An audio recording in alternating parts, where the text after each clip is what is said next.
Welcome to A Well-Designed Business with your host, Luann Nigara. Luann has a lifetime of experience building a multi-million-dollar business with her husband and cousin, and she knows the challenges you face in your interior design business. Luann brings you real-life answers to your most pressing problems, as well as practical strategies to explode your interior design business. So, let's get to the business of interior design. Hi, welcome to another episode of A Well-Designed Business. My guest today is Caitlyn Waite. Caitlyn Waite is an interior designer out of Mobile, Alabama. She is a podcast listener, and when she heard Susan Winterstein's episode, number 164, she heard Susan explain how, in addition to running her own interior design firm, Savvy Interiors, and I'm pretty sure Susan has a retail store also called Inside by Savvy, she heard Susan describe how she is the founder of Savvy Giving by Design. Savvy Giving by Design is a nonprofit organization whose mission is to provide comfort, support, and healing to families with a child facing a medical crisis.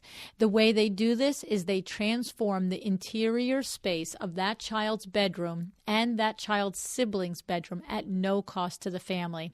Well, when Caitlyn heard this, she instantly fell in love with the organization and the amazing benefits that they bring to these kids and their families. So she contacted Susan Winterstein, and after a few months of back and forth emails, she was chosen to head up the very first affiliate chapter of Savvy Giving by Design right there in her town of Mobile, Alabama. It's really an incredible thing what Susan and her team do, and now Caitlyn will be duplicating this process in Alabama. So now there's more, though, to Caitlyns' story, because in addition to this, which is amazing and fabulous, and you're going to love the conversation about it, Caitlyn also has a relationship with a builder, and in 2018, she has 12 confirmed projects lined up with this builder already. So we talk in detail about how this relationship came about, but more importantly, how she, managed the negotiation, whatever you want to say, about working together with this man, and the types of things that you need to know if you think you'd like to duplicate this in your interior design firm, cultivating relationships with builders. So it's a good episode. All right. A reminder that the show is sponsored by My Doma Studio. And just so you know, My Doma Studio is a project management platform that helps you run your projects in an organized manner. It helps you present to your clients both professionally and branded with your company logo. And in the end, it really is something that helps you save time on all the back-end work that goes into the design business so that you can spend more time designing or maybe marketing your design business, or maybe you could spend time not working. How about that? Instead of doing paperwork late at night after you put all your little peoples in bed, what if you were so well organized that you could end your workday when the workday is supposed to end? There's an idea. Well, to see what it's all about, go to www.mydomastudio.com/a-well-designed-business. Upon signing up for a 30-day free trial, you will receive 20% off your subscription for 3 months as a listener of the podcast. I've had probably 4 people email me this week asking me what it is and not knowing how it's spelled. So I'm just going to take a minute. It's MyDoma, MYDOMA studio.com/a-well-designed-business. Alrighty, all the people over there at MyDoma, Sarah and Marco, they will get you all set up and walk you through and help you. Actually, customer service is one of their really strong fortes of the organization, so don't hesitate to sign up and take advantage of your offer as a listener of the podcast and enlist their help in the customer service department. Okay? Alrighty, let me introduce you to Caitlyn Waite.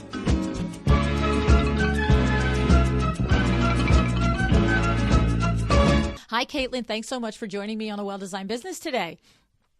Hi, Luann. Thank you so much much for having me. How are you today? I am terrific, and I'm so happy to share the news of this show with everybody. I explained in the introduction that you are the very first chapter. I'm not even sure if you guys have an official name for it, but for Savvy Giving by Design, Susan Winterstein's little brainchild and passion project that she's brought to the interior design world and children and families with terminal illnesses, right? Yes, we are so excited here in Mobile to be able to be the first chapter of Savvy Giving by Design. It is huge for us down here. It's awesome. Now, you shared with me that you heard about Susan and Savvy Giving by Design from the podcast. Is that right? Yes, this is a dream come true because I am currently fangirling right now from talking to you, as well as I am probably president of Susan's fan club. But yes, I heard about her through your podcast. She was speaking about Savvy Giving, and instantly it just pulled at my heartstrings. It's a personal thing as well as a dream of mine. And I learned all about it here on your podcast. Isn't that something? And it was funny because I think I didn't go back and listen to the show before talking to you, but I think I remember saying there right in the minute on air, like, do you want other designers to reach out to you and try and send? She was like, yes, And I remember thinking, if I say this and she really doesn't want it. Yeah, you're like, a lot of things are going to be coming her way. Exactly.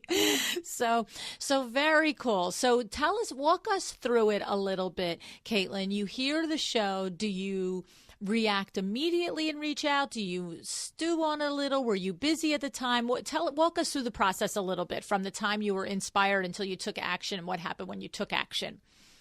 Okay, so it was kind of a combo of those things. I was very busy at the time, but I had honestly been dreaming about doing something like this ever since I was in high school. I actually lost my mom to stomach cancer when I was in high school. Oh, my goodness. And I had been just dreaming and praying of ways that I would be able to use her story to benefit others. And I fell in love with interior design because of her. She was a very creative person. And when I was listening to the podcast, it was like all of a sudden, all of these pieces to a puzzle that I'd been trying to put together by myself were coming together in front of me. And I really just couldn't fight the urge to email her. So I actually emailed her and I was like, you don't know me, but I creepily know you through this podcast and then also through a software that we both use called Ivy. I'd been speaking with her about different business practices through the Facebook page that we're both on.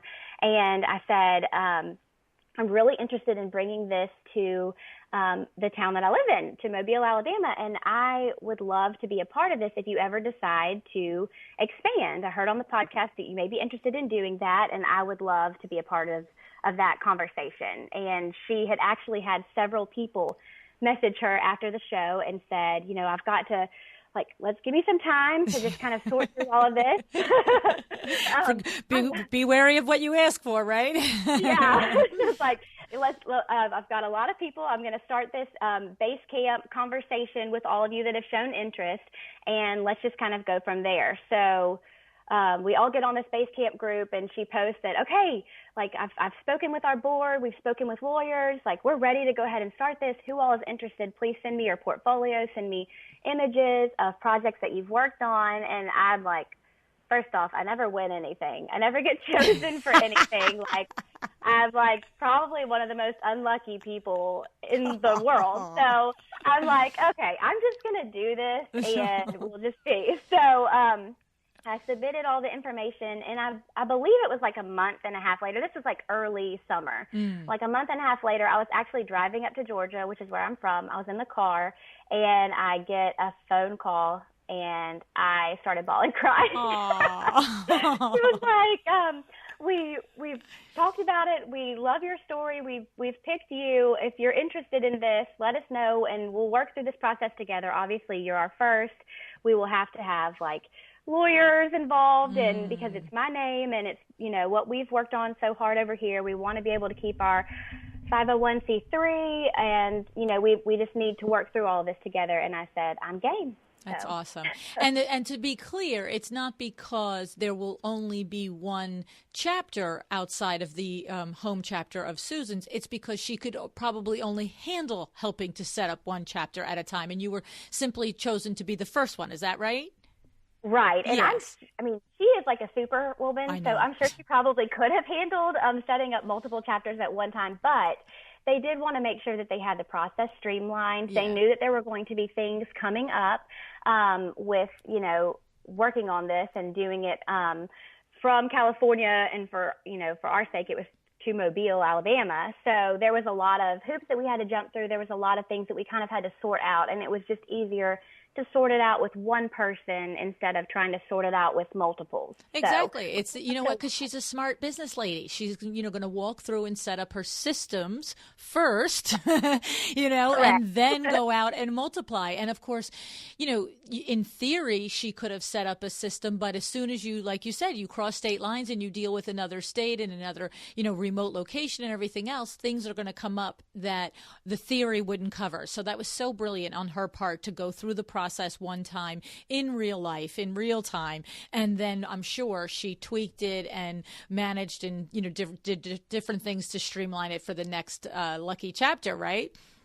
Correct. Yes. So good. Good. We've done a lot of streamlining. That's it. That's awesome. So the thing is that if another designer listening, if this is something that touches their heart, like it touched yours, there are opportunities. You can go through it, but it is a legal process. This isn't just a handshake agreement. Hey, put your name on, put my name, Savvy Given by Design, on a room that you did and move through. It's set up so that the branding is on point, and like you said, that the legalities of the charity is the the nonprofit is all on point and everything else, right?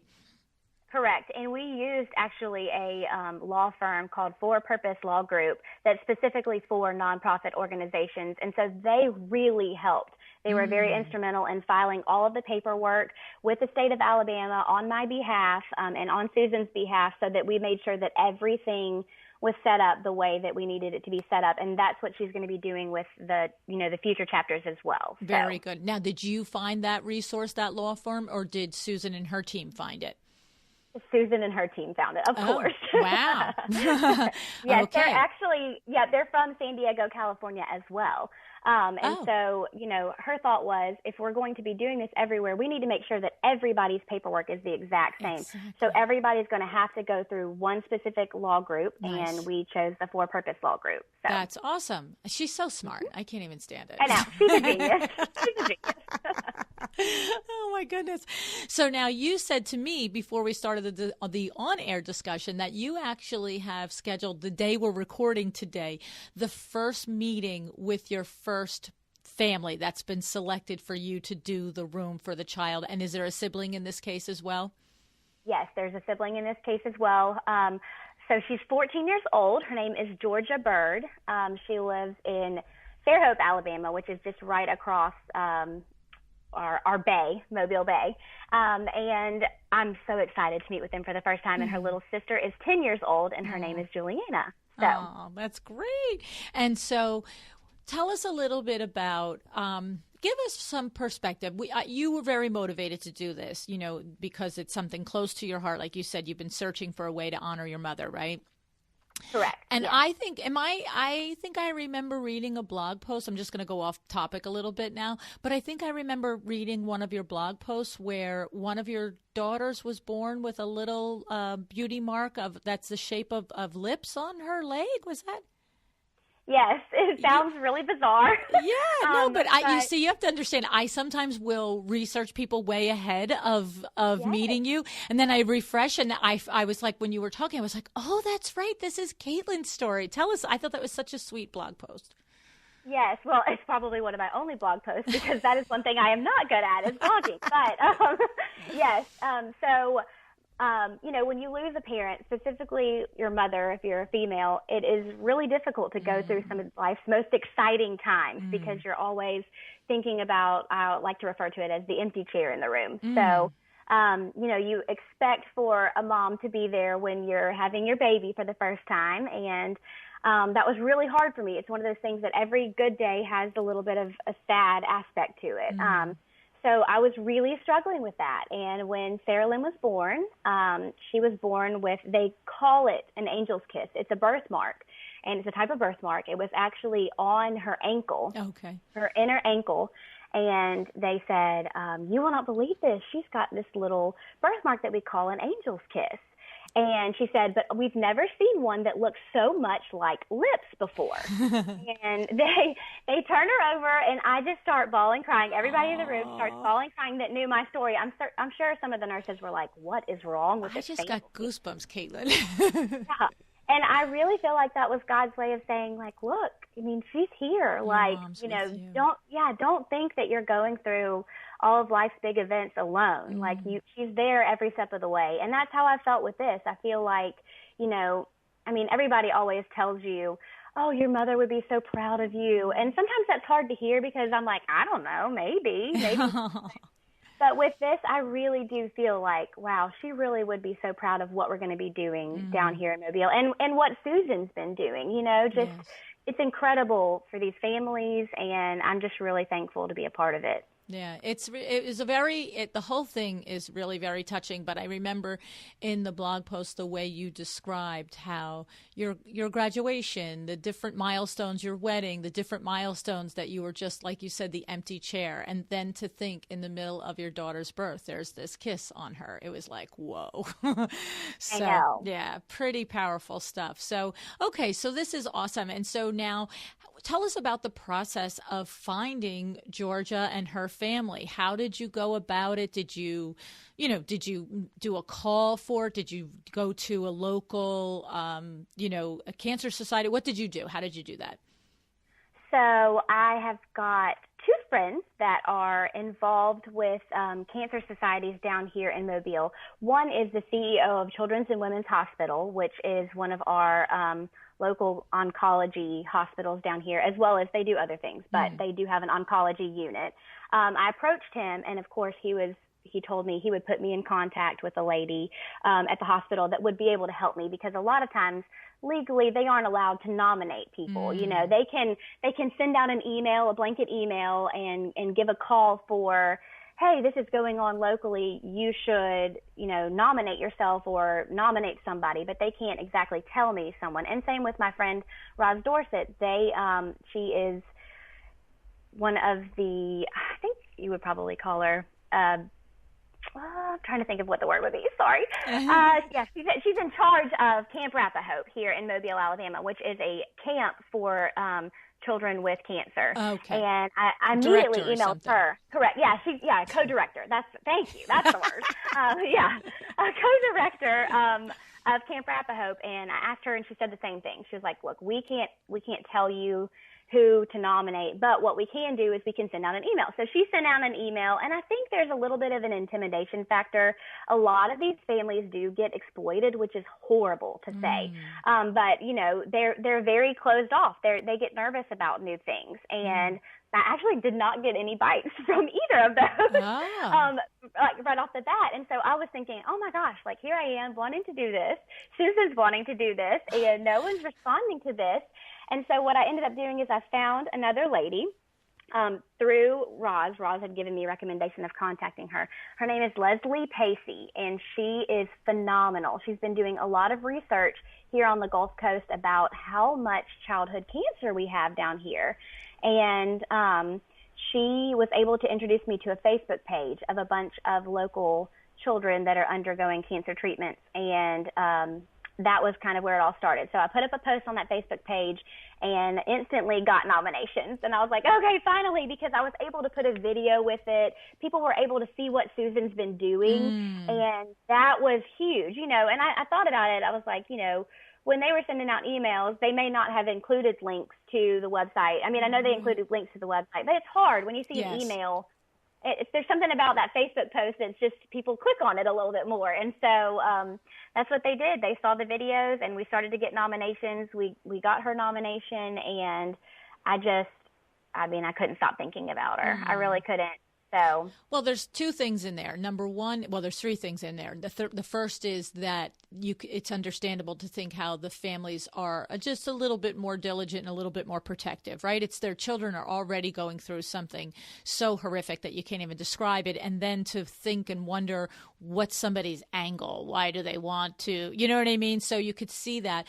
The second thing going on there is that it's just like we say with our interior design businesses, the video just gets you instantly, that the barrier comes down. The people can understand, see who you are, get a feeling for what you're about, and the trust is immediately starting to build from the video. And so it's not at all surprising that that's how you finally ultimately found this family. But thirdly, it sounds like that when you went into the Facebook page, the family didn't necessarily have to say, hey, me. It sounded like maybe somebody else nominated them and said, how about this family? Yeah. See, and that's also a third thing that's a little easier. Like a lot of people aren't, hey, me, I'll take a free something, right? I mean, that's a little intimidating to do as well, right? Or just too overwhelmed to even care and think about it. It's like, who cares about my room? Like I'm trying to get my kid through treatments, right? But to have the room is a whole different, it's like, oh, now I know why I care about the room, right?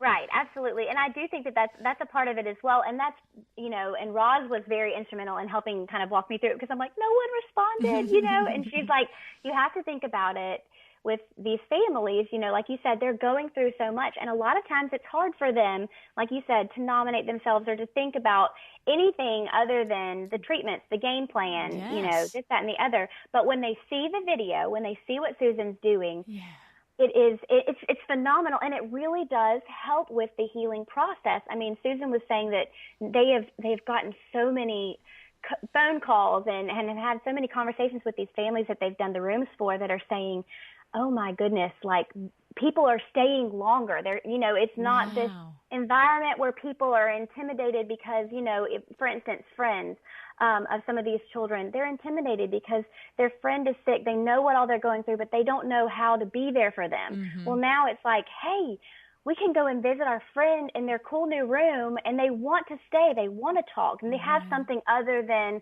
the cancer, other than the treatments to talk about. They can say, oh, look at your room, look at this, look at that. And it just gives more conversation to be had. Right. And more conversation that helps the child have a feeling of normalcy, right? Instead of every conversation about what they're going through. Exactly. Very nice. Very nice. I also just love the aspect that her whole model provides the room as well for the sibling, because that's so hard to be the sibling of of somebody with a terminal illness, because I mean, it's right there. You don't even have to explain why it's hard, right? No, exactly. Yeah, you really don't even have to say much else. And that's the thing is, when I spoke with Georgia's mother, first off, she was in tears because she said that for the past 2 years, all that Georgia has asked for is a new bedroom. But when you're going through all of this, it's really hard to be able to do that. And she was just saying, we've wanted to do it, but we've been gone. We've been traveling back and forth with treatments, and we haven't had the availability to do that. And then when I mentioned that we would be doing Juliana's room as well, then she really started crying, because she said, you have no idea. Like, these kids, they just, like the siblings, a lot of times they just get put on the back burner, and you can understand why, but at the same time, to know that they're going to be receiving something as well is huge for them. Yeah. And she said that actually when she told them that, she said, for me too? Really? And that just like, it just like warmed my heart. I'm just like, I cannot wait to meet them today, because I'm just so excited to get started on both of their spaces. It's amazing. It really is, because that the sibling, every single day is in agony too, and then is a child. And what about me, right? I mean, and the mom and the dad only have so many minutes in a day. I mean, it's just amazing. It's really something else. I remember when she said that on the show, I was like, that's a little level of brilliance right there. Right. You know? Absolutely. Absolutely. Exactly. So tell us a little bit about, so did in this particular first room that you're doing, did it end up that once you did the post in Facebook that you really did have only the one nomination, so you didn't have to do an elimination process? I mean, and I know as you grow, you'll definitely have to face that, but did you have to select this time as well, or was Georgia the one child that was nominated? She was the first. She was the very first that was nominated. And I normally wouldn't be like, oh, the first one, let's do it, you know. But it was just like everything just kind of fell into place. And I really do feel like, you know, God's given me this kind of discernment in a sense. Like when I like heard her story, saw her, I was just like, okay, this is it. Like, I know this is it. Like, I know we don't have any other nominations right now, but I know that this is the first. And then, of course, shortly after, before we even contacted her parents, we received 2 more nominations. And my goal is to be able to do as many rooms as we possibly can fundraise for. So I'm hoping that I never have to turn anybody away. Right, exactly. That's the goal. That's the goal. That's the dream. So exactly. So then what? So that was the second step. Once you had the nominee and you knew who you were going to do the room for, then the second step was the fundraising, or was the fundraising in place before you called for nominations? We did a little bit of fundraising on Giving Tuesday, and of course we did some fundraising for the initial lawyer fees and all of the setup process, all the paperwork filing and everything. But no, what we do now is, now that we've identified her, we actually set up a giving page on classy.org, and it's all through savvygivingbydesign.org. And so we've got that set up now, and so we're currently taking donations. Okay, so tell us how do they go to the page in case somebody, you know, listening wants to donate for Georgia's room and for Juliana's room. Absolutely. So you would just go to savvygivingbydesign.org, and on that page, it shows you all these different children, including Susan's. But now it will specify specifically that, you know, Georgia is based in Mobile, so you'd be able to click on her page, and she's a beautiful girl. So you'll see a picture of a stunning girl in a tutu because she's a ballerina. You'll be able to click on the page and you can read about her story. And then at the bottom, it'll have a link to the Classy page for donations. Okay. Awesome. I love it. I hope you get lots of donations. Yes. Okay. So now you're going to meet with her and her mom today and see her room and her sister's room. And then what happens next? Would you hit the ground running? Like what do you have a goal for a beginning and a start and an end date? Like how does this work for you? So it begins today. So, you know, going to their home, I'll be taking measurements of both of the spaces. And then starting tomorrow, I'll be calling my installers and just going ahead and getting on their schedule. Our goal is to have her reveal one of the last 2 weeks in February. She is going to be going back for scans to just make sure that she is still in remission from synovial sarcoma. And so we're hoping to be able to kind of provide a happy before a really intimidating event is going to be taking place for her. So Okay. So we're recording the beginning of January, and you're hoping to get all of this done by the end of February. So depending on your air date, we may be, a couple of weeks from that. So that's pretty interesting. That's I remember Susan said they turn the rooms over. The goal is to turn it over in 6 weeks. Or did she say her goal is to do one every 6 weeks? I don't remember.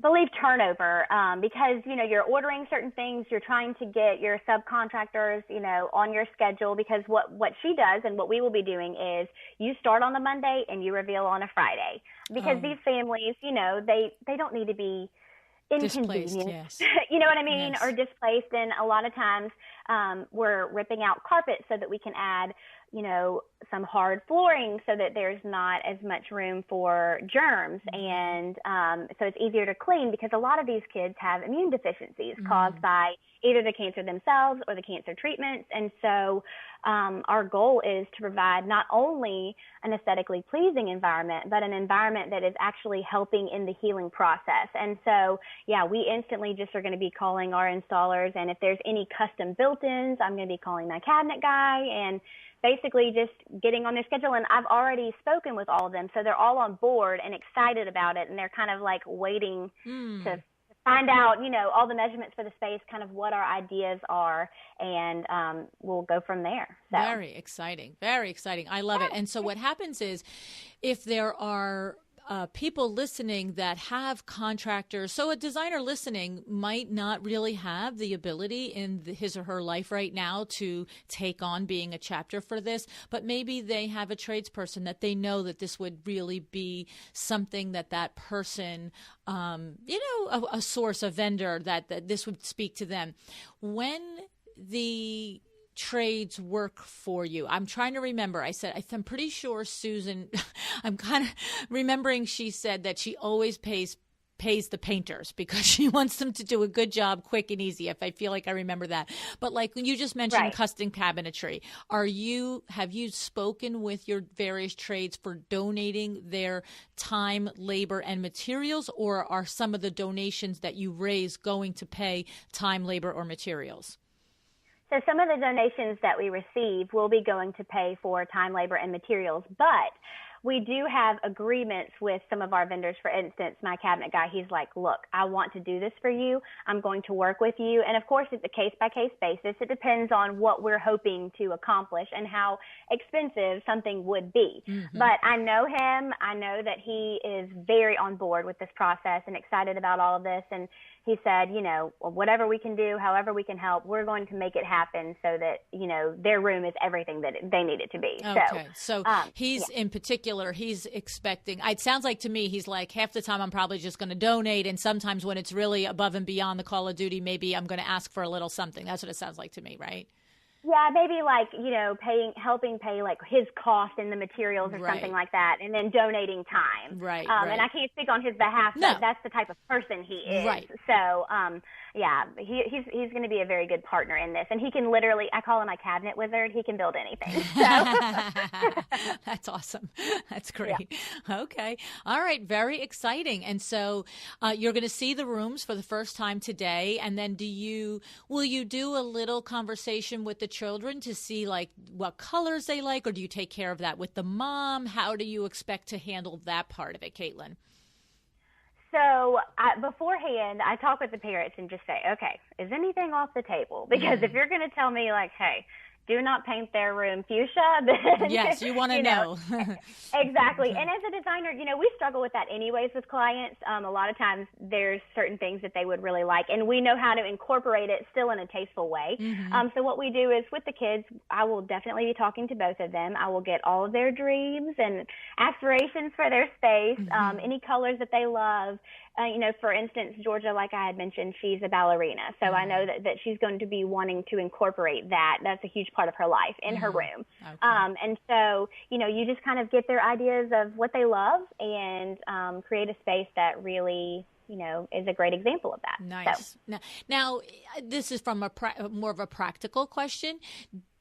Is it different from interior design where you would have this meeting and then go back and present ideas? Is it all basically they're trusting in you to present a room based on the conversation? You're not going back and saying, do you like this lamp? Do you like this? You're creating the room without approvals along the way, right? Am I correct in that? It depends. I mean, yes and no. So there are certain things, like for instance, any built-ins, anything like that, okay. I will be doing drawings and getting approval beforehand, because that's something that's permanent going to be, permanent to the house. There's some things that we will keep secret, but, I would like to get approval for any paint colors. I do little boards for my clients, small idea boards, and that's what I'm going to be doing for my Savvy Giving clients as well. And then for this specific one and for the first several future ones, any of my ideas I'm going to be sending to Susan for approval, because, of course, this is her overall arching organization. She wants to be able, she's going to want to be able to see it and just, say, yes, absolutely. And we have very similar taste and very similar styles, so we don't she's like, I don't foresee any issues, but it is her name. So I'm going to be sending her the boards as well. So okay, so that's a layer I hadn't expected, but I can see that it is her brand out there. So, and I can see why now, going back to the beginning of your conversation, where when Susan considers whether you will be accepted to have a chapter or not, she wants to see the history of your work and your portfolio, because you don't want to have this one chapter out there putting out work that she doesn't feel is at a level that represents her brand, because it's one thing to do a great deed for somebody, but it's another thing to do it under her brand, right? Right. Well, she wants everybody to do any great deeds that they can do for anybody. But at the same time, Savvy Giving is going to have a cohesive look completely with all of our graphic design, with everything, the way that we word things on our pages, the way that we post. And so, because, the overall goal is to gain some national fundraising as well. Sure. So if you've got a national fundraiser coming to look at it, you want to be able to look at every single chapter and say, wow, they're all doing incredible things. And, all of us designers, we all have different styles, different looks. But we want to be able to, and of course, we're all going to have different clients, different kids, but we want to be able to have that overall just cohesive look, that will show that we are one cohesive unit. It's not just a bunch of separate things doing their own separate things. Right. So smart, so visionary on her part. I mean, really, I agree. Yes, because absolutely. and someone else might have just been wrapped up in the fact that, hey, there's people out there interested in opening chapters. We'll just let everything fly and get things done, and then wake up in 3 years and go, I got a mishmash of things going on out there. I got to tighten it up. So she's really approaching it very smart from the top down, because that's what's going to drive the most awareness to it, as you said, from national, and therefore be able to move the whole mission further quicker. So, right. And if you look at all the reveals that she's done, I mean, every kid has a different style. Every room has a different look. But at the same time, the craftsmanship is still on par. Every built-in is still beautiful and stunningly executed. Every, flooring choice is perfect for that specific space. So they're all going to be different looking, but they're all going to have that same expertise and that same stamp of approval that would be required to give you that great overall look. Right. It's like all good design. It's you design for the client, but the level of quality is what your firm establishes as the barometer.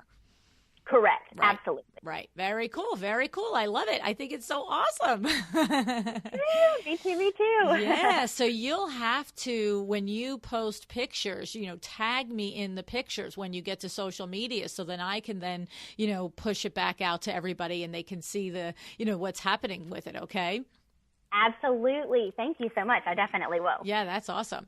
So, all right. So before I let you go, I would love to just talk a little bit about your particular interior design firm, because you have an interesting thing going on in your own firm, Caitlyn, that we've recently talked on the show about.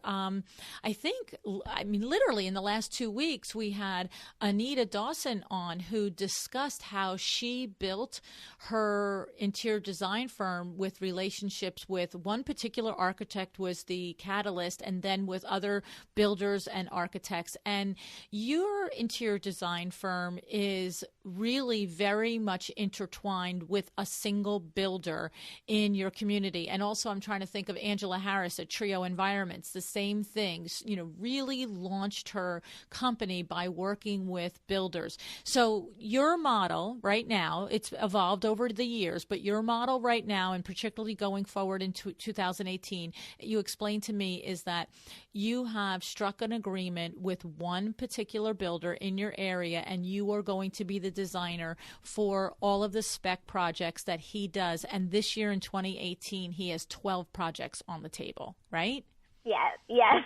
Okay, so this is like a dream come true. Everybody's like, wait, 12 projects in the pipeline, and I don't have to do anything but smile and keep working. That's a pretty sweet deal. So tell us a little bit about this relationship, why and how it works, and about cultivating it. And I mean, look, there's serendipity in everything, but tell us a little bit about how your firm is looking for 2018.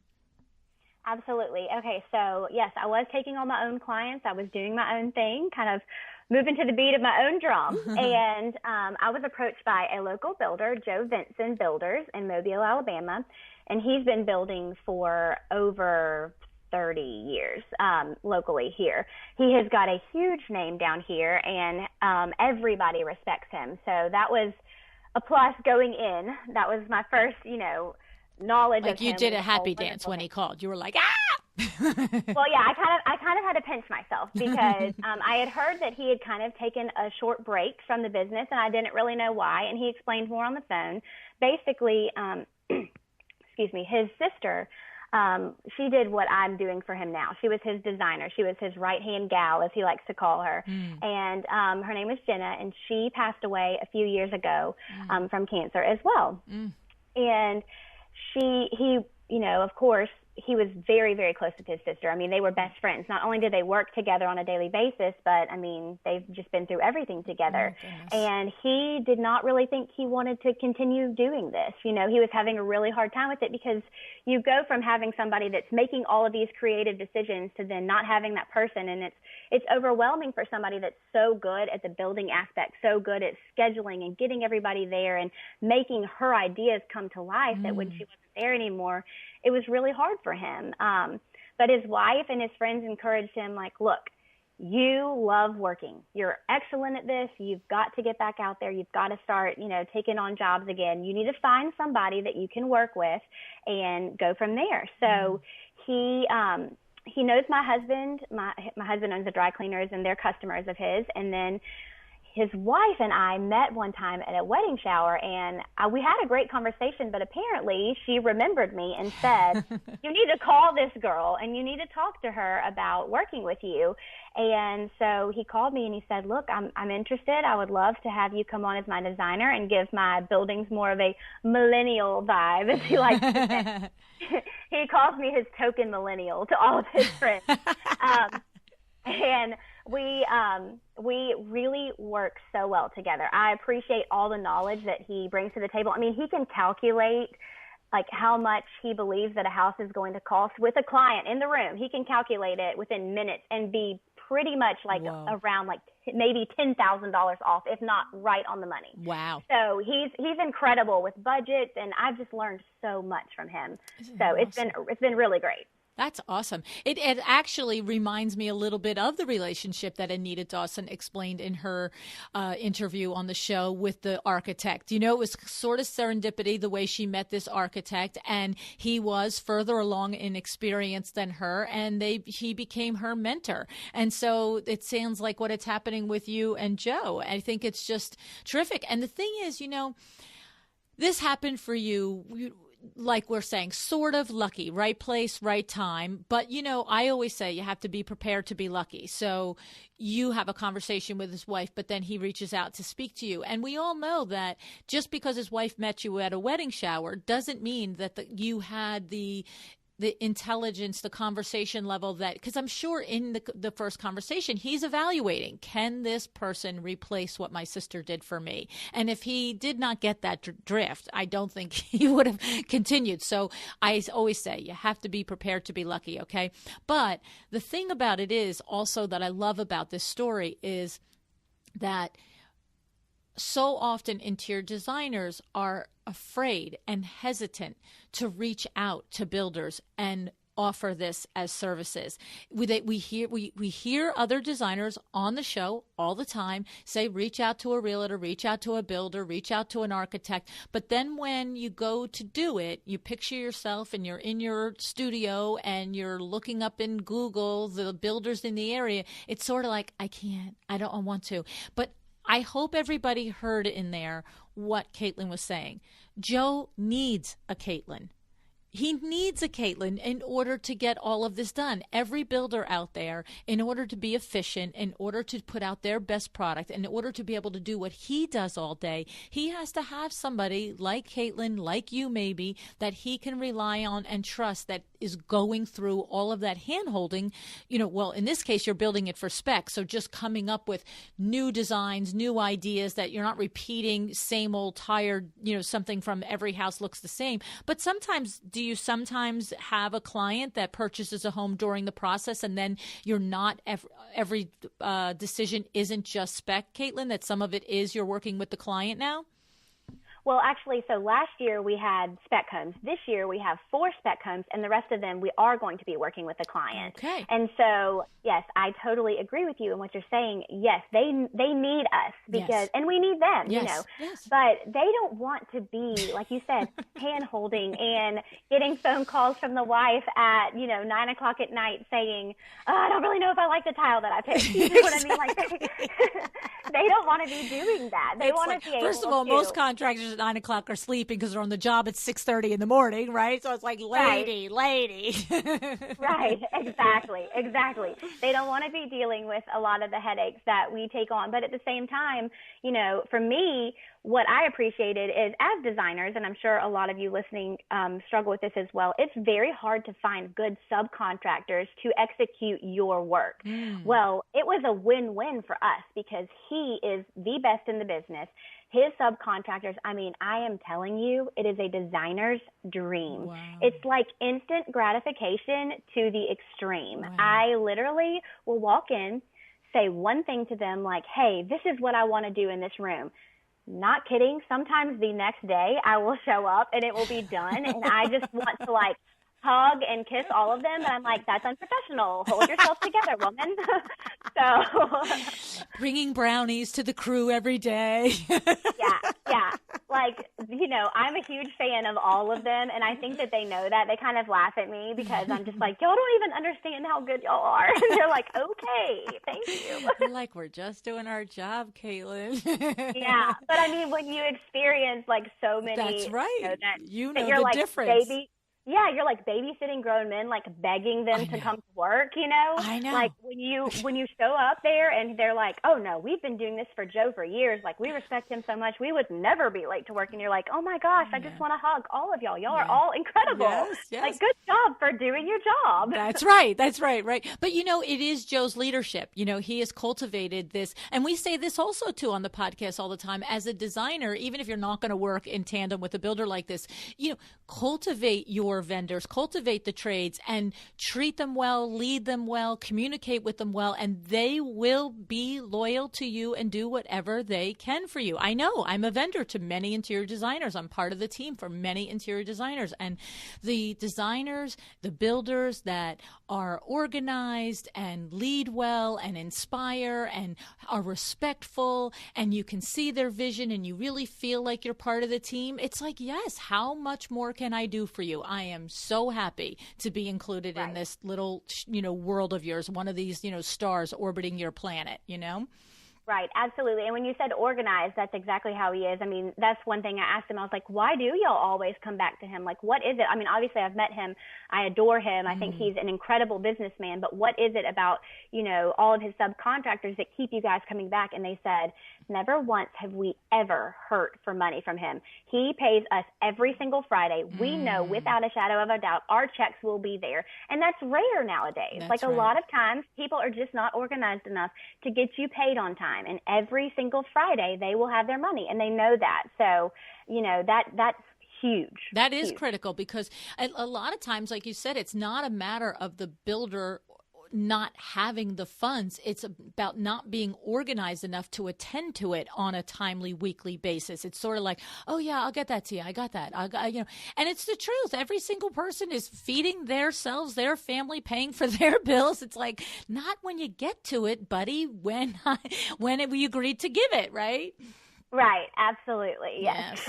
Very exciting. So tell us a little bit about, if somebody listening is like, all right, that's it, line in the sand, I finally have got this through my head, I'm going to make a list of area builders and see if I could make a meeting, offer some services, and see if I can cultivate a relationship here.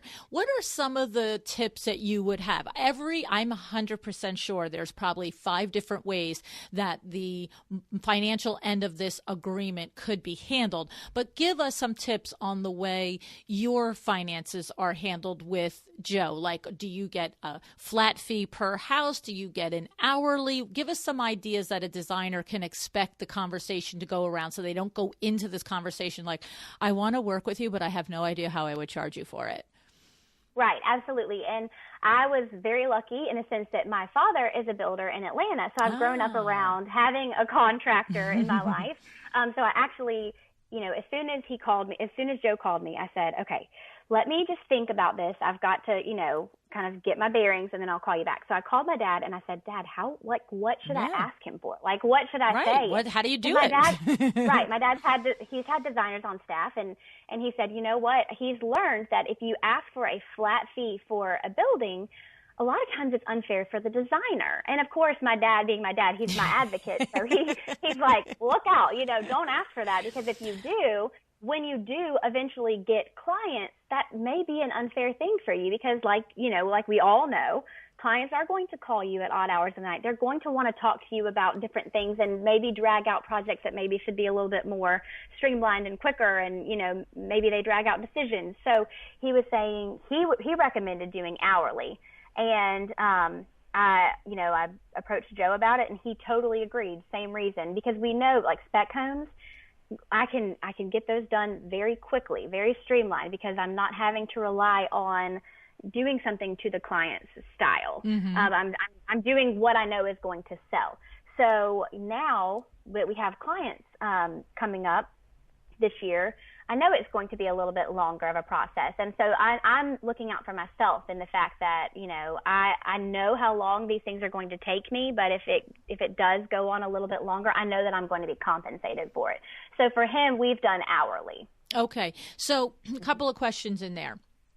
When you have this hourly fee, because the several of the projects are going to be for a homeowner, is Joe including your fee in the price of the home, and so you are a come with, the designer, the homeowner is getting you with the project, or is he saying, look, I really recommend you hire this person and they contract with you separately? Because it seems like it has to be more the first, right? Because some people would say, hey, I don't need her, and then torture them.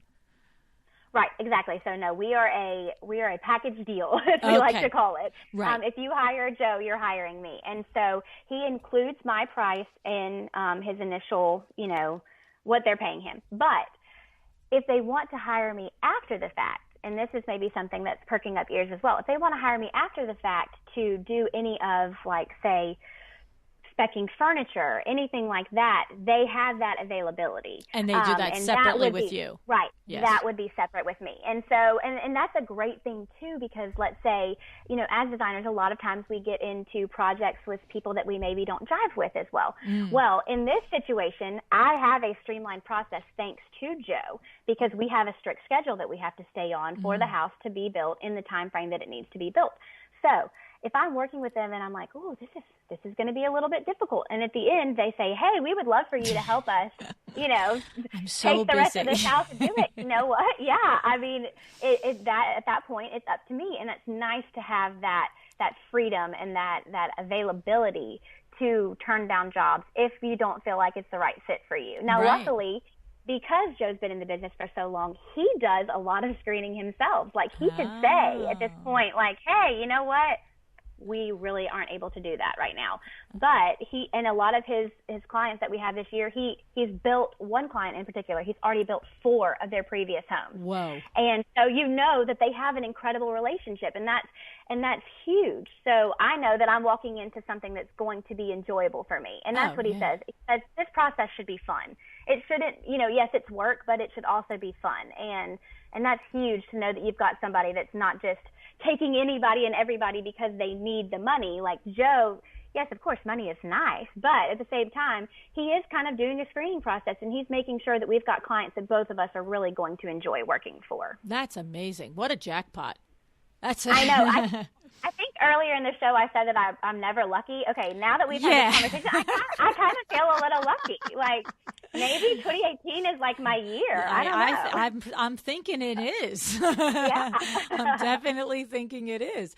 Now, Yeah. I want to also touch on something that you said in there that I think is very important for your colleagues who might be thinking about cultivating this sort of avenue of business for themselves. You said that when you are designing strictly for spec, when the house is strictly for spec, you said a little sentence, I know that I'm going to be designing for what sells.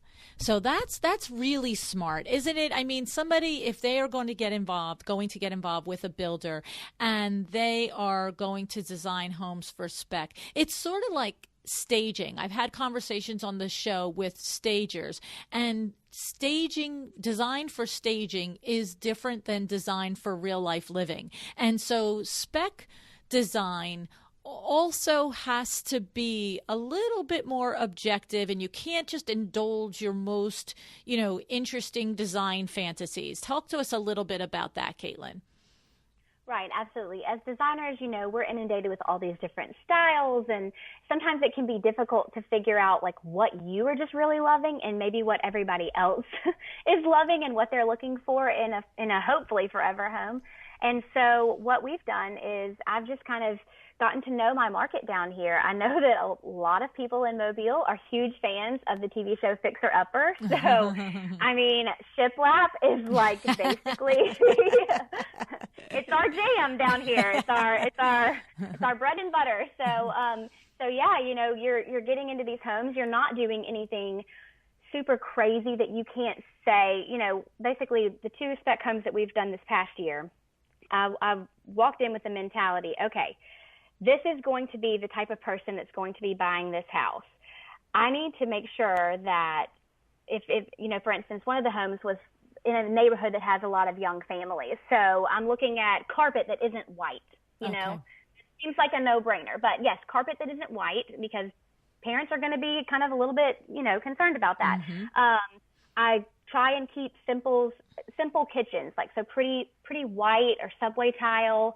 Basically, just anything that if they come in with their stuff, everything's going to match. You know what I mean? Like I'm not doing anything crazy on the walls that they can't bring in a brown sofa and it's like, whoa, that really doesn't look good, Right, Right. So a lot of really neutral colors, basically where you can walk in and you can picture all of your things, your family enjoying it and knowing like, hey, if I buy this house now, I have to buy all new stuff. Like that's what we're trying to do is we do beautiful things. We've got great molding details and really neat things that captivate someone when they walk in, but it's not something that they can't picture their furniture, their families, their kids living in that environment. Right. That's the thing. You have to have that vision of making a beautiful neutral background palette and not, trying to make the most amazing backsplash or feature wall or something, because then somebody comes in and says, this was my perfect house, but I hate that black backsplash and I'm not going to buy a new house and rip it out.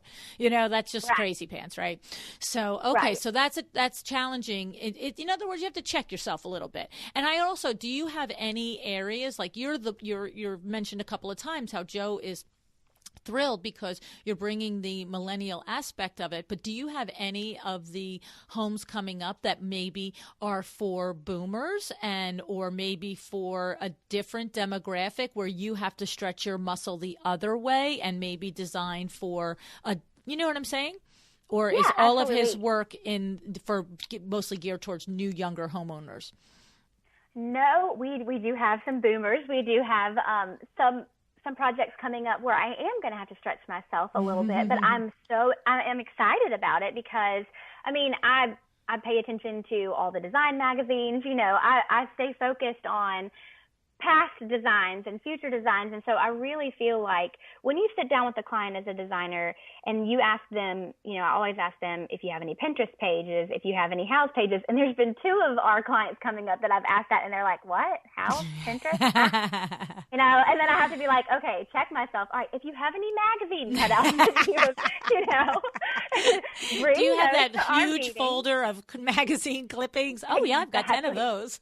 Exactly. I have had that happen. And so I ask them to bring that to the meetings and we sit down and just do it the exact same way. It's just maybe not as digital as some of my other clients would be. So, but either way, you know, the design aspect of it is all the same. Sometimes you just have to, as a designer, keep yourself in it so that you can give them what they're really looking for, because, you know, clients always have this grand idea of what they really want. But at the end of the day, it's our jobs as designers to take what they really want and actually give it to them, because they may say, I really want this tile, but I also really want this tile. Well, you know, as a designer, those aren't really going to work together. It's not going to flow. So you have to be able to, in a friendly and caring way, go and kind of help them figure out which you're going to use, and then how you can still give them the same look, but still allow it to flow and still allow it to go together. Very good. Very good. I realized I had two other questions about the pricing. So when you said that when you have 4 of the 12 are, you know for certain that they're spec builds, right? I don't know how and why you know they are, that nobody will buy it in the process, but you know that they are. You said that, right? Well, they're starting out as spec builds. So the other ones, our clients have purchased land from us, and so they've already chosen us as a builder, or they have land elsewhere and they've chosen us as a builder. So then we have 4 of them that we just have bought the land, you know, by ourselves. And we they could be, but they could along the way.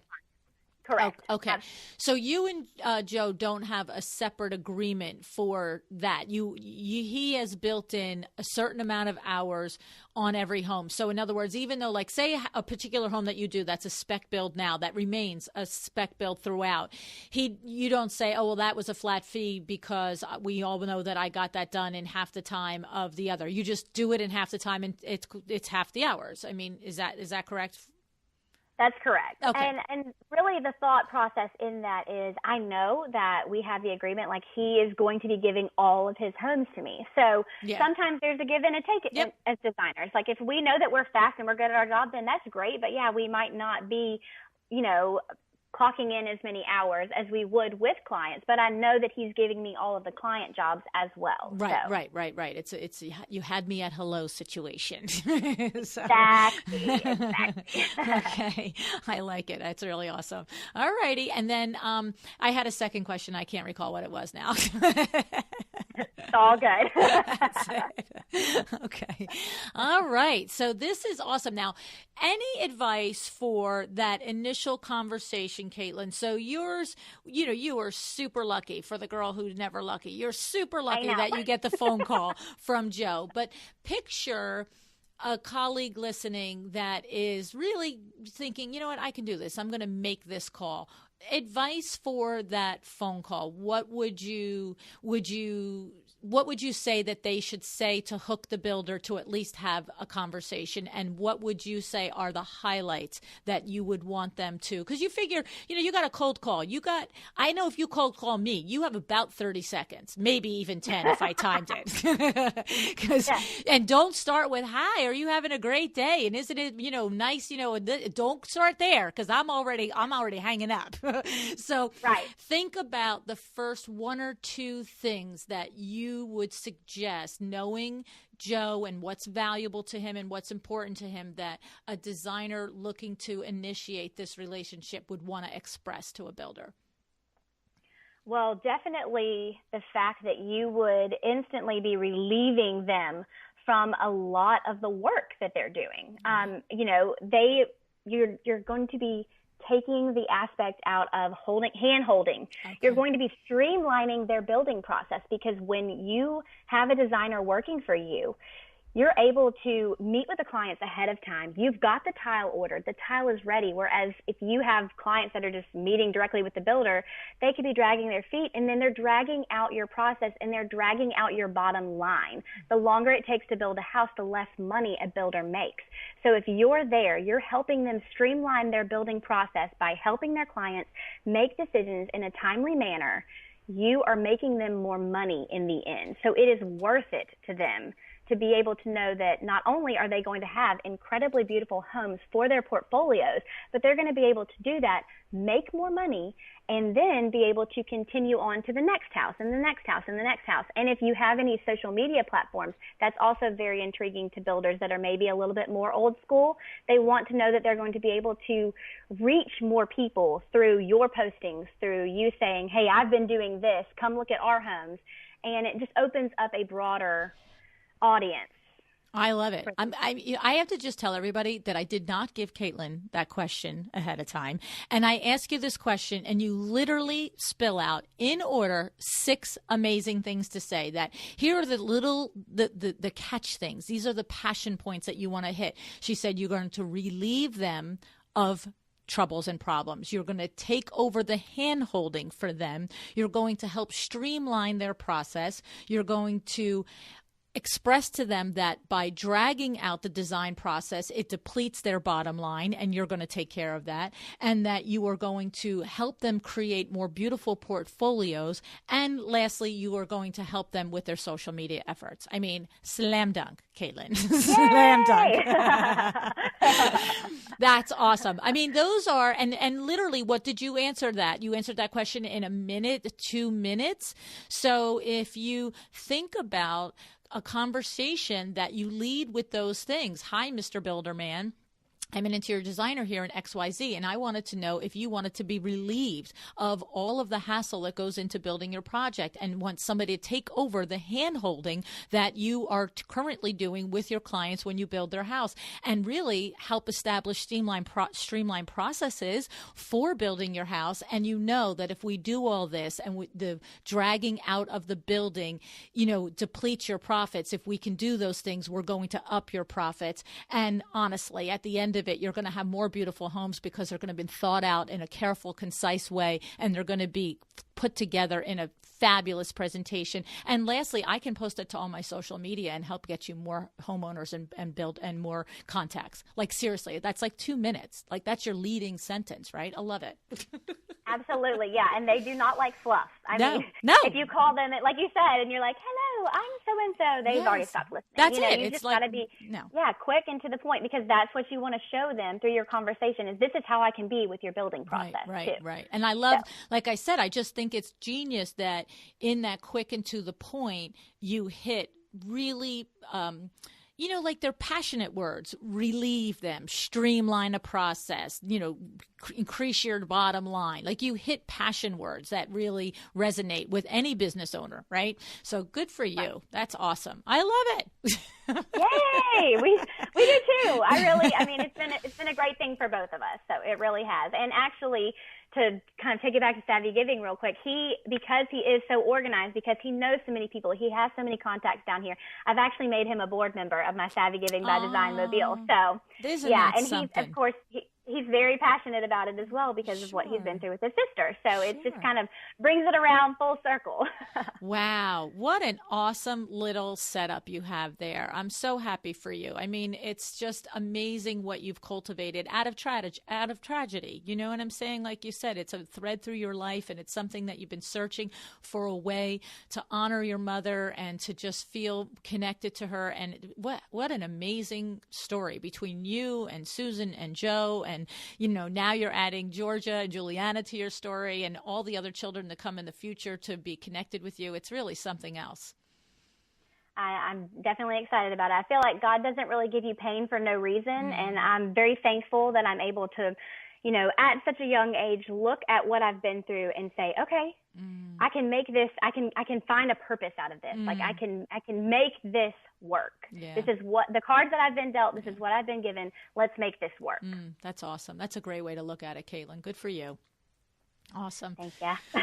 All righty, lady. Well, I'm looking forward to watching you grow this out and watching you build your chapter out and to seeing all of the rooms that you do over the coming year. Like I said earlier, definitely tag me in your social media posts so that I can, read, post, and tag it out to everybody else, okay? Absolutely. And thank you so much for having me. This has been so enjoyable speaking with you. And like I said, a true fangirl moment. That's awesome. Thank you. Well, thanks again. I appreciate everything.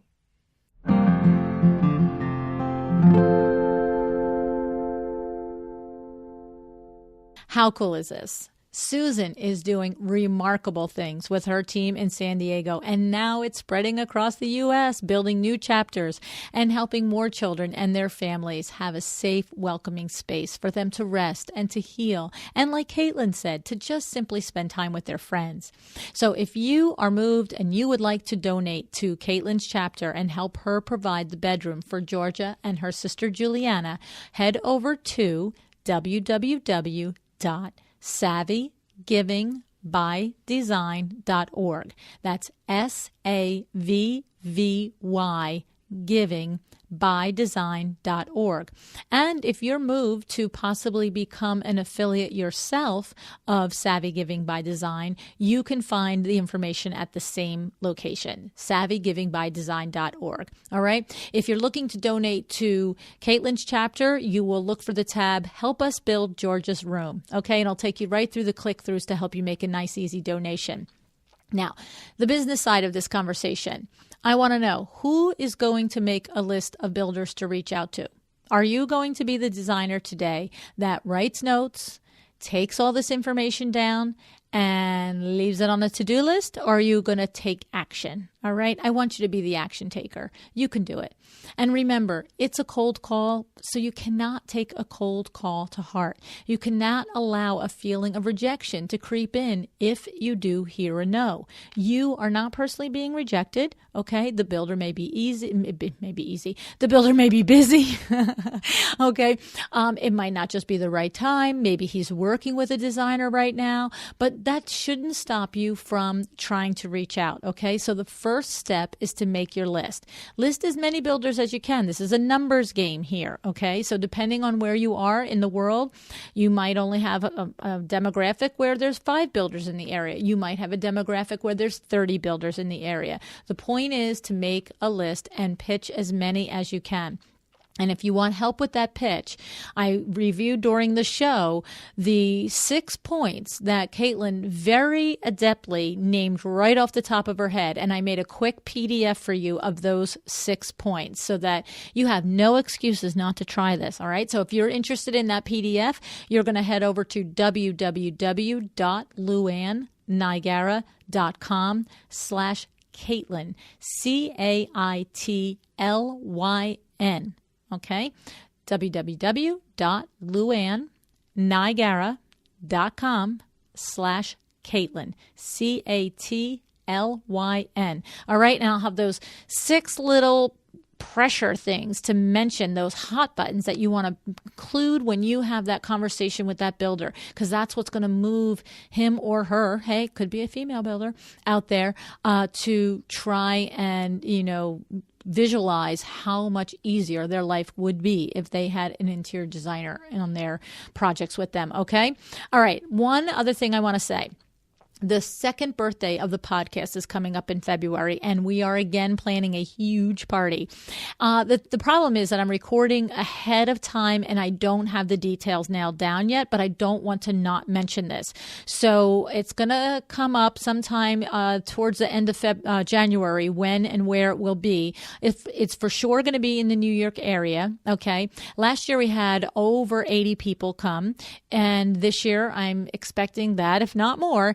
And it's going to be a crazy good time. My whole team is going to be there. Many of the previous guests on the show will be there. All the, your comrades there, your listener peers will be there.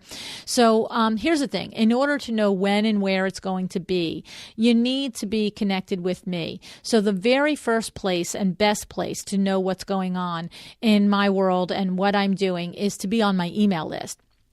Because every Wednesday I send an email out to anybody on the list, and it tells you who are the designers on the show that week, and it also tells you where and when and what I'm doing. So if you want to be on that email list, you want to text this number, 444999. Okay, so you take your phone, text that number, 444999. And when the field opens up, put in the word Design Biz, DESIGNBIZ. Okay? Then you'll be on the email list. The other way to know what's going on is to follow me on social media. On Instagram, I'm at Luann Nigara. That's LUANNNIGARA. And I'm also at WindowWorks. WINDOWWORKS. Okay? 2 different accounts, 2 different things happen there, but I'm in and out of both of them, okay? And then finally, you can follow me on Facebook at A Well-Designed Business. All right, so I will post the Eventbrite link to the party once all the details are set on each of these places so that you can make sure that you get in on all of the fun. All right, lastly, I just want to say, I really think this was a great show. I thought Caitlyn was really terrific, and I have to tell you what's really crazy is when the show was done, then she sent over her bio to me, and that's when I found out that she was 29 years old. So, whoa. Okay. So I just thought I would share that with you because I was very impressed. I was impressed with her in real time. And then to find out afterwards that she was only 29 years old, I was like, oh my goodness. So I just thought I would share that with you. Alrighty. I hope you enjoyed the show. I hope you were moved to take some action today. And I am really thankful that you tune in every single week and you're part of this crazy madness over here with me. Thank you so much. Have an excellent day. Thank you for joining me again today for another episode of A Well-Designed Business. This podcast is a production of WindowWorks in Livingston, New Jersey, your trade resource for custom window treatments and awnings. Learn more about WindowWorks at www.windowworks-nj.com. All of our music is original music by Room 2 Productions. Please contact us if you want to learn more about original music for your business or your events.